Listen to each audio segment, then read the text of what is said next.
Mr. Vice Chancellor, I want to put on the table the continuous presence of the representative of our special guest of honor, Alhaji Idris, representing the Honorable Minister of Women Affairs, who has stayed through with us because he believes in what we do. We want to give him a round of applause. Thank you for staying through. Thank you. And we have come to the final panelist. And remember that we would be going to them for a 2 minutes quick roundup, and then I'm going to come to the audience. We've already started receiving some questions online, and I will address them and allow the panelists to choose who would speak. By the way, on our way here, I spent some time with some of these absolutely brilliant personalities on this panel. And already I have benefited just a little bit more because I spent some time in the car with them on our way here. But a man who is very much after my heart and who speaks from his heart is a man who is going to be talking about government response to resilient and inclusive education through open distance and e-learning, an ICT guru, Director, Open Distance Education, National Universities Commission, Abuja, Engineer KAYODE ODEDINA.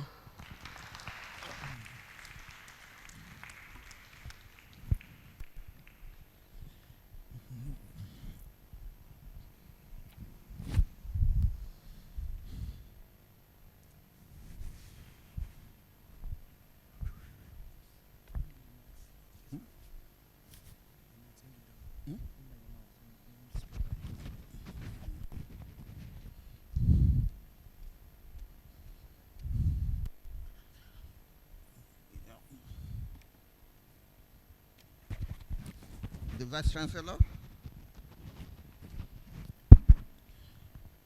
Director DLI, the moderator, ladies and gentlemen, kindly permit me to stand or walk or run or sit on the existing protocols.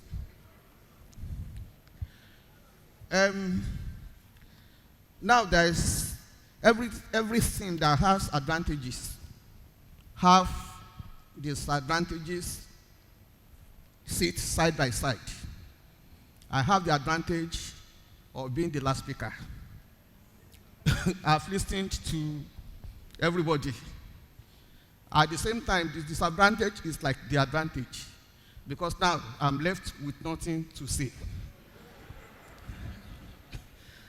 And so, as I sat down struggling whether to just come here and say good afternoon, ladies and gentlemen, and leave. So, but I look at it, what now came to my mind is that I should restructure my presentation a bit. I will start with, let me first of all bring very warm greetings from the Executive Secretary, National Universities Commission, in the person of Professor Abubakar Adamu Rashid, MNI, FNAL. Now let me start with Professor Patutomi. He said we should not lay emphasis on the technology, but on the learning. And was quoted by Professor Obashoro John. Yes, if you look at the way e-learning is customarily these days, e-learning is written such that you have the small e and then the big L, then learning. It is to tell you that you should de-emphasize the electronic. The emphasis is on learning. So I quite agree with him on that. The Emeritus Professor Jegede said we should recalibrate ourselves.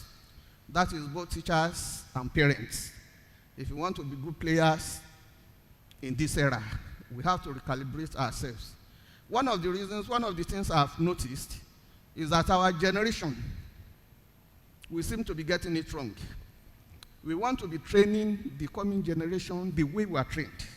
And it's going to work. Because, one, the coming generations, members of the coming generation are digital natives. We are digital alien. So if you want to, if you want to train digital natives by the method you are trained, then, and that is why we have so much unemployment in our hands. Professor Laseka talked about digital literacy. Of course, if you, as the parent or the teacher, if you are still analog, you are not digital literate, then how do you train somebody of the 21st generation mind? So what am I saying? If you are still teaching your words, the English alphabet, that is the kindergarten students. If you are still saying A for apple, B for ball, C for cat, D for dog, E for egg, yes, correct. But you need to move a step further in the 21st century by now saying A for apple, not the apple that you eat, Apple Macintosh. B for Bluetooth, C for chat or cut, D for download, E for email, F for Facebook, G for Google. You move in that direction. Then you are laying the foundation for 21st century education. Now, Dr. Akanimo Odon talked about positioning for global competitiveness. Yes, true. Your degree is no longer enough. You hold BSc Economics with first class, and so what? You don't have digital skills. It's not going to take you anywhere. But if you have been following the human resources managers, especially in private sector these days, they will tell you that if you are applying for this job, you must be 24 years or below. You must have first class or second class, high-end second class, in any discipline. That's the point I'm making. So it does not really matter whether your degree is in economics or in engineering or whatever. When they employ you, they now train you. So you may never, talking from Dr. Odion's point of view now, you may never practice that thing you studied. Because if Nigerian bureaus engage you, for example, and you study computer science, you may find yourself in marketing or their account session. So things are really changing. But if you really want to become a global graduate, there are a lot of things to do. In addition to that degree, you must be digital literate, and you must possess one digital skill, at least. For instance, you hold a BSc Mass Communication. It is incumbent on you to be certified in a digital literacy program, and then obtain a digital skill. If you are into film, cinematography, and the rest, then you should do Adobe Premiere and get certified. By that, you have become a global citizen. So, having said that, I go back to Professor Yemisi, who said, going straight to the point. So, government role in ensuring resilient and inclusive education via ODE. What is the reason for ODE? It is to provide or expand access to education. Nobody should be left behind. It is about lifelong learning. You recall that President Olusegun Obasanjo, former, and then Abuja of Ijebuland, when they were septuagenarian in their 70s, registered with NAM and came up with degrees. Oba Sikiru Aditono especially motivated me into going to obtain a degree at NAM. Because at 78, he registered for a law degree program in NAM and went with him 23 other Ijebu Obas. So when I read that thing, I said, if Obaditono could go back to school at 78. Then how old am I? And that was how I went back to now in 2012. And the rest is history, as they say. Contemporary challenges, what are contemporary challenges, insecurity, pandemic, etc., have made their mode of delivering education imperative. And what are the unique features of ODE? Flexibility of time, place, mode, and access in the ODE mode of delivery will ensure that learning and teaching take place irrespective of the happenings in an environment, whatever the situation is. So the access in this case means inclusiveness. However, from government point of view, it must come with quality. And therefore, access must be regulated. So the government has therefore developed policy framework to ensure an efficient and robust delivery of equality, but accessible university education through the open, distance, and e-learning. Such policy provisions include the guidelines on open and distance learning in Nigerian universities and the steps and procedure for establishing a distance learning center. So permit me, I'm going to restrict myself to university education.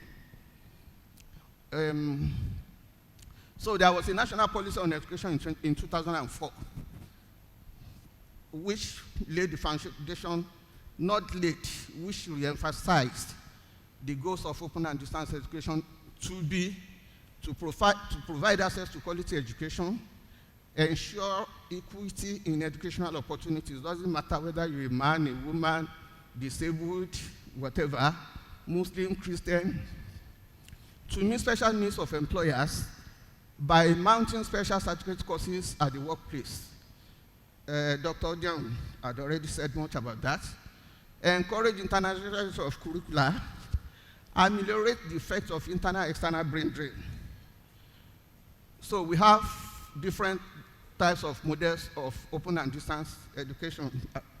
Professor Yemisi said much. But the model that we have adopted in Nigeria is the ICT-enabled, supported, blended learning model.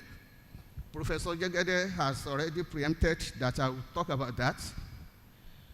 And what are the features of the IESBL model? Centrality of learning materials. That is the difference between distance learning and face-to-face. The learning materials are taking the position of the teachers. And the learning materials must be in mixed media format. You must deploy appropriate technology, and there must be face-to-face components. That is what Emeritus Prof is kicking against. Robust learner support must be provided, and informative and summative assessment, and timely and meaningful feedback. What are the rationale for regulating the distance learning institutions in Nigeria? To bring the practice of distance learning up to speed with global best practices, ensure development of an educational system that is resilient and can subsist in spite of prevailing and threatening external factors, engenders an educational system that is accessible to all irrespective of race, age, gender, place, and time. So, to address all that, NUC came into the picture in 2011 and established the Department of Open and Distance Education, which was later renamed as it is today, Open Distance and E-Learning, in 2017.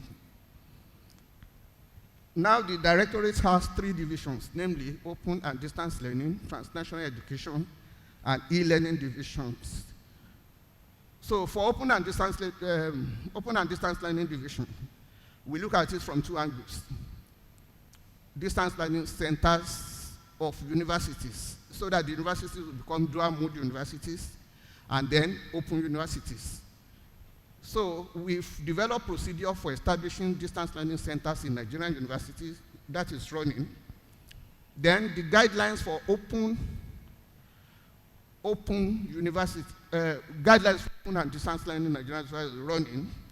Then for open universities, as of today, the only open university in Nigeria is the National Open University of Nigeria.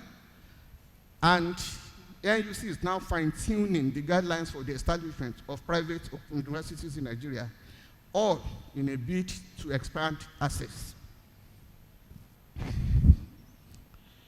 Now, the transnational education deals with importation and exportation of university education. So there is an improved 10 model guideline for transnational education in Nigeria, and the models are as listed. Now, University of London and Government of Nigeria entered into an MOU in the areas of capacity building and setting up of teaching centers in selected Nigerian universities. As of today, only Ignatius Ajuru University of Education has taken advantage of that initiative. What that means is that in Nigeria today, you can stay in the University of Lagos and obtain University of London degree. Now, the e-learning division, the adoption of e-learning to the academic activities of Nigerian universities. We know that Nigerian universities have been engaging in one form or the other of the adoption of e-learning, but there's need for some baseline adoption. So NUC is putting finishing touches to the release of the guideline for the adoption of e-learning in Nigerian universities. For the records, it has been said many times here, distance learning is not a part-time program. It is just another mode of delivery. So whatever you might have known about the conventional university stands.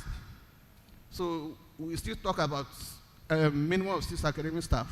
We still talk about 20, 35 to 45 professorial, senior lecturer, lecturer 1 and below cadres in that ratio. However, being a distance learning institution, you must now have, the staff must necessarily possess ODL qualifications. You must have guardian counselors, you must have e-tutors and facilitators, of course, IT specialists, and help desk and other forms of learner support services are required. So other critical requirements, technological infrastructure with adequate bandwidth and effective internet access, well-written print version of the instructional materials. I've said that before. The course materials, because the teacher is not in front of the students, must be interactive, comprehensive, and conversational in tone. Now you must have open educational resources. You must provide now in addition. That is what makes distance learning today different from the way it was in the 60s. You must now have interactive multimedia version of learning materials. You must have ICT infrastructure for learning, collaboration, robust portal, computer-based testing centers, telephone facilities, etc. And in addition, a residential school, because we still expect some modicum of face-to-face interaction, maybe just 2 weeks in a semester. Evaluation and assessment, it goes to say, with the way it has always been, with the face-to-face. So as of today, we have Open University and the dual mode universities. National Open University remains the only open university in Nigeria as of today. Then we have 13 dual mode universities in Nigeria as of today. And these are the Distance Learning Institute, University of Lagos, Distance Learning Center, University of Ibadan, Center for Distance Learning, Obafemi Awolowo University, Ile-Ife, and so on.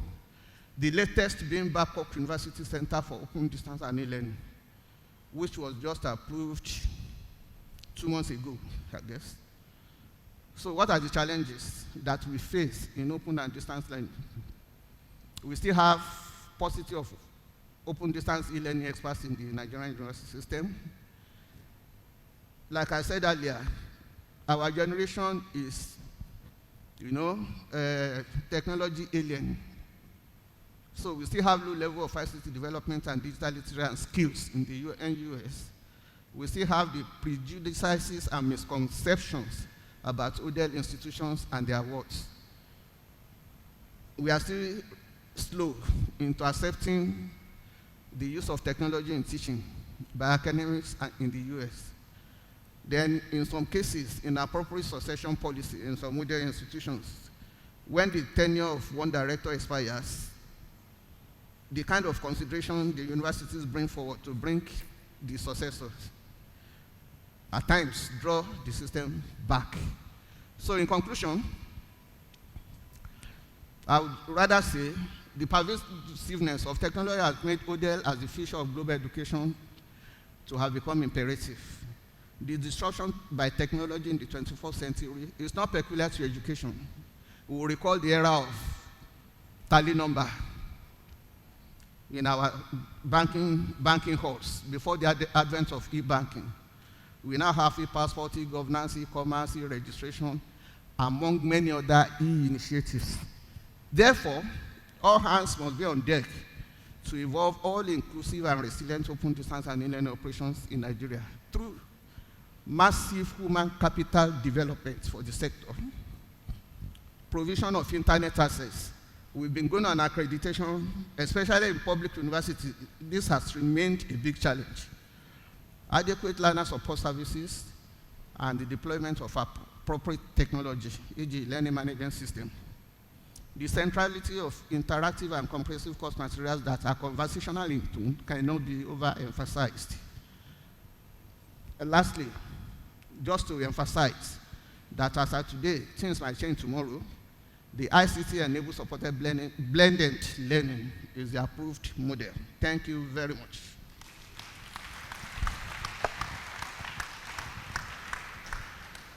Engineer Odedina brings the rear of the panel interventions. And like you heard earlier, we talked about what we're going to do after this. He has looked at the fact that we have to have new lexicon for dealing with learners, G for Google, A for a type of computer. We have to ensure that critical thinking and higher level of engagement becomes the thing that we do. And he has also explained government's role in ensuring a resilient and inclusive education with ODL. We should engender an education system that is accessible. And one of the pointers he made about what government is doing, irrespective of race, place, and time. And he also talks about the requirements for setting up learning in the ODL process, because it should not dumb down quality because it is being learned. And from the beginning, our keynote speaker had said, it is no longer the case that open distance and e-learning is of low quality. We all heard how he talked about how we can bring all of this together to provide quality education for our people. I think Engineer Odedina deserves a round of applause, especially because he has now recalibrated our mind to now talk about G for Google rather than any other kind of thing, to keep us in that technological world.